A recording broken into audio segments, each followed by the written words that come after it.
ഞാനിങ്ങനെ ആലോചിക്കുമായിരുന്നു, പണ്ടൊക്കെ നമ്മള് കുട്ടികളായിരുന്ന സമയത്ത് നമുക്ക് സ്കൂൾ തുറക്കുന്ന സമയത്തേക്ക് ഭയങ്കര ആ ഒരു സന്തോഷമാണല്ലോ. കാരണം ഒരുപാട് പുതിയ പുതിയ സാധനങ്ങൾ കിട്ടും അല്ലെ, പുതിയ ബാഗ് കിട്ടും, പുതിയ കൊട കിട്ടും, പുതിയ ഉടുപ്പുകൾ കിട്ടും. ഇന്നത്തെ കാലത്ത് കുട്ടികൾക്ക് അത്ര എക്സൈറ്റ്മെന്റ് ഒക്കെ ഉണ്ടാവോ? കാരണം ഇതൊക്കെ നമ്മൾ ഇടയ്ക്കിടയ്ക്ക് വാങ്ങിച്ചും റീപ്ലേസ് ചെയ്തും ഒക്കെ കൊടുക്കുന്ന സാധനമാണ്.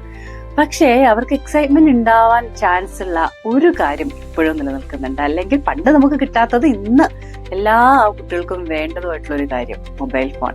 മിക്കവാറും സ്കൂളൊക്കെ തുറന്ന് കുട്ടികൾ സ്കൂളിലേക്ക് പോകുന്ന സമയത്തായിരിക്കും പാരന്റ്സിനെ സോപ്പിട്ട് പിടിക്കുന്ന ഒരു സമയം. മാക്സിമം പല റീസൺസ് പറഞ്ഞ് അവർ ഒരു ഫോൺ എങ്ങനെയെങ്കിലും കൈക്കലാക്കാൻ നോക്കും. ഇപ്പൊ പുതിയതായിരിക്കും പഴയതായിരിക്കും എന്ത് തന്നെയാണെങ്കിലും സ്കൂളിലേക്ക് പോകുന്നുണ്ട് എന്ന് കണ്ടു കഴിഞ്ഞാൽ, ഒരു ഹൈസ്കൂൾ മുതലുള്ള പിള്ളേരൊക്കെ ആണെങ്കിൽ ഫോൺ കൊണ്ടുപോവാന്ന് പറയുന്നത് അവരുടെ ഒരു സ്റ്റാറ്റസിന്റെ ഒരു ഭാഗമായി മാറി. ഇന്നത്തെ വീഡിയോയിൽ നമ്മൾ ചർച്ച ചെയ്യാൻ പോകുന്ന കാര്യം, ഫോൺ ശരിക്കും ഏത് ഏജിലാണ് കുട്ടികൾക്ക് കൊടുക്കേണ്ടത്, അല്ലെങ്കിൽ ഫോൺ കൊടുക്കുന്നു എന്നുള്ളതിന് മുമ്പ് നമ്മൾ എന്തൊക്കെ കാര്യങ്ങളാണ് അറിഞ്ഞിരിക്കേണ്ടത്. ഒരു പാരന്റ് എന്ന നിലയിൽ ഫോൺ ഒരു കുട്ടിക്ക് കൊടുക്കുമ്പം നമ്മൾ എന്തെങ്കിലും പ്രിപ്പറേഷൻസ് എടുക്കാനുണ്ടോ? ഈ ഒരു വിഷയത്തെ പറ്റി പല രാജ്യങ്ങളും എന്താണ് പറയുന്നത് എന്നും കൂടെ ഞാനൊന്ന് നോക്കാനിടയായി. അപ്പം ഞാൻ മനസ്സിലാക്കിയ ഒരു കാര്യം, അതിപ്പോൾ അമേരിക്ക ആയാലും ജപ്പാൻ ആയാലും ഇന്ത്യ ആയാലും ന്യൂസിലാൻഡ് ആണെങ്കിലും പറയുന്നത് ഒരേ കാര്യങ്ങളൊക്കെ തന്നെയാണ്. അവർക്ക് മെയിനായിട്ട് പറയാനുള്ള ഒരു 5 കാര്യങ്ങളാണ് ശരിക്കും ഞാൻ ഇന്ന് എടുത്തിരിക്കുന്നത്. അമേരിക്കയിലെ ചൈൽഡ് മൈൻഡ് ഇൻസ്റ്റിറ്റ്യൂട്ടിൽ പറയുന്ന ഒരു കാര്യം എന്ന് പറഞ്ഞാൽ 41% of the children have a phone by the age of 10 years old എന്നാണ്. അതുപോലെ തന്നെ 71% of the children have a phone by their age of 12 years old.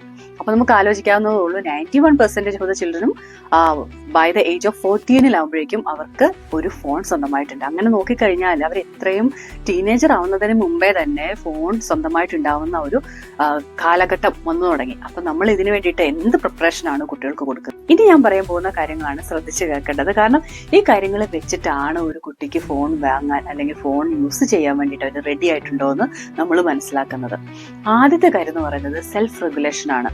അതായത് ഒരു സിറ്റുവേഷൻ വരുവാണ്, അല്ലെങ്കിൽ സോഷ്യൽ മീഡിയയിൽ എന്തെങ്കിലുമൊക്കെ കണ്ട് അതിലൊക്കെ ഇൻഫ്ലുവൻസ്ഡ് ആയി പോവാറുണ്ട്, എത്രത്തോളം റെഗുലേറ്റഡ് ആണ് ആ കുട്ടി എന്നുള്ളതാണ് ഏറ്റവും ഇമ്പോർട്ടൻ്റ് ആയിട്ടുള്ള കാര്യം. എന്തെങ്കിലും ഒരു പ്രശ്നം വന്നിട്ടുണ്ടെങ്കിൽ I can handle this things, I M okay, I M enough എന്ന് തോന്നുന്ന ഒരാളാണോ, അല്ലെങ്കിൽ ആ ഒരു ഏരിയയിൽ നീ വർക്കൗട്ട് ചെയ്യാനുണ്ടോ, നിങ്ങൾക്ക് അവരെ ഹെൽപ്പ് ചെയ്ത് കൊടുക്കാനുണ്ടോ എന്നുള്ള കാര്യമാണ് ആദ്യം നോക്കേണ്ടത്. ഇനി രണ്ടാമത്തെ കാര്യം എന്ന് പറഞ്ഞിട്ടുണ്ടെങ്കിൽ how well you are kid managing the money. കാരണം എന്ന് വെച്ചിട്ടുണ്ടെങ്കിൽ നമുക്കറിയാം, സോഷ്യൽ മീഡിയയിൽ കാണുമ്പോഴേക്കും നമ്മളൊരു ഫോൺ വാങ്ങിച്ചു കൊടുക്കുമ്പോഴേക്കും അതിൽ ഒരുപാട് ഇൻഫ്ലുവൻസേഴ്സ് ഉണ്ടാവും. ഒരുപാട് ഇൻഫ്ലുവൻസേഴ്സ് പല കാര്യങ്ങളും പറയുന്നുണ്ടാകും. അത് വാങ്ങിക്കുക, ഇത് വാങ്ങിക്കുക, അല്ലെങ്കിൽ ഒരു ഗെയിം എടുക്കുന്ന സമയത്ത് വരെ അത് നമുക്ക് പെട്ടെന്നായിട്ട് ഇമ്പൾസായിട്ട് നമുക്ക് അത് ഡൗൺലോഡ് ചെയ്യാൻ തോന്നുക, ആവശ്യമില്ലാത്ത കാര്യങ്ങൾ പർച്ചേസ് ചെയ്യാൻ തോന്നുക. അപ്പം മണി മാനേജ്മെന്റ് അത്ര നല്ലതല്ല.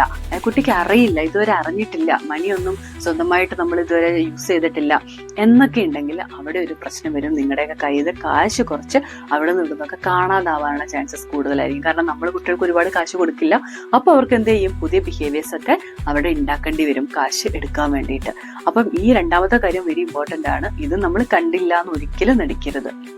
പിന്നെ അടുത്ത കാര്യമാണ് how well he manage the screen time. ഉറപ്പായിട്ടും നമ്മളൊരു ഫോൺ കിട്ടിക്കഴിഞ്ഞിട്ടുണ്ടെങ്കിൽ അത് ഏതൊരാൾക്കാണെങ്കിലും ഭയങ്കര ക്യൂരിയോസിറ്റി ഉണ്ടാവും. നമ്മൾ ഒരുപാട് അവേഴ്സ് ചിലപ്പം അതിലേക്ക് സ്പെൻഡ് ചെയ്യാനുള്ള ചാൻസസ് കൂടുതലാണ്.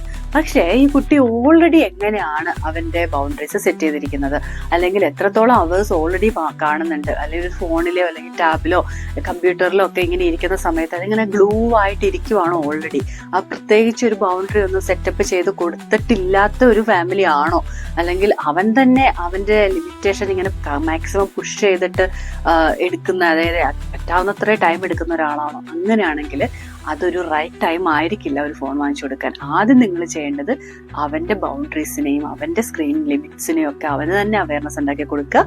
ആ കൊടുക്കുന്ന സമയത്ത് അവൻ എന്തൊക്കെ പറ്റും എന്തെല്ലാം പറ്റില്ല എന്നുള്ള കാര്യങ്ങളോട് ഇൻക്ലൂഡ് ചെയ്യാം. ഞാൻ ഈ വീഡിയോയുടെ ലാസ്റ്റ് പറഞ്ഞുതരാം. അപ്പം ഇതാണ് മറ്റൊരു കാര്യം ഏറ്റവും ഇമ്പോർട്ടൻ്റ് ആയിട്ട് നമ്മൾ നോക്കേണ്ടത്.